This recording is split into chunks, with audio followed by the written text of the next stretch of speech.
Well, I think that is a very ironic thing that he went before me. I really did not want to be a widow.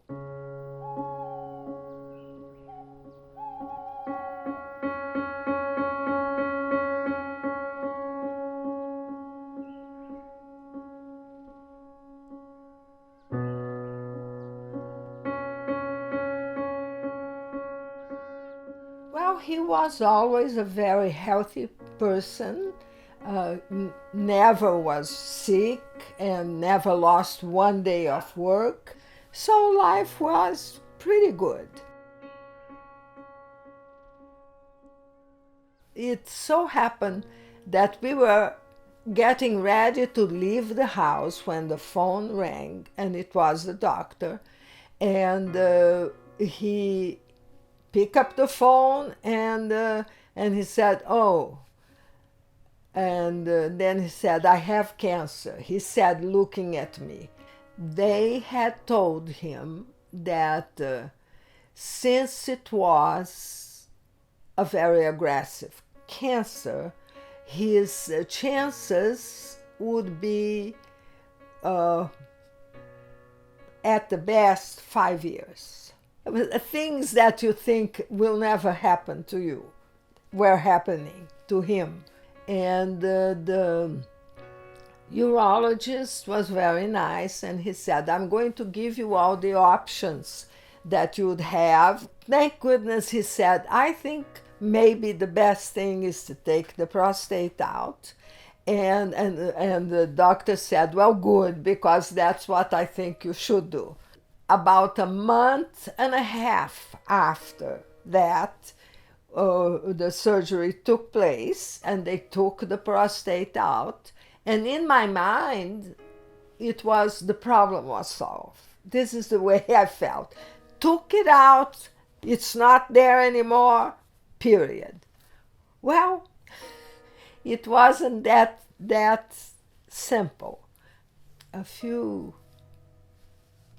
weeks after, they call and they said, "Well, he needs a radiation session." And I just thought, why radiation? And he said, "Well, apparently there are a couple of spots that they found. They did another radiation. And this other radiation, they did find that the cancer had already started to attack the bones." We were waiting for the doctor to say something. His first sentence was, you only have a week. And he said, "Can you tell me again what he said?" And I thought, "Oh, no, I cannot tell you again, but I will, because I know you need to know this." He said, "You have one more week to live. You want to go home?" And he said, "Yes." I said, "So I am going to get in touch with hospice, and we are going to go home." The children came, the one from California and the other one from Kansas City. The children came with all the grandchildren. They all were able to say goodbye to their grandfather. I went to bed because I was very tired. And then our daughter came up and said that he was having difficulty in breathing. So I said, "Okay, I'll go." And when I arrived there, I could see that it was really the end. And I told her, "Okay, now it's really my turn, and you go to sleep." And I thought, well, what can I say to him? And I said, "Listen, it's going to be fine. It's going to be okay." And I started singing Brazilian tunes for him that the lyrics kind of match what I wanted to tell him. But there was no words I could tell him. And then the breathing started getting slower and slower and more quiet. And then all of a sudden, he stopped.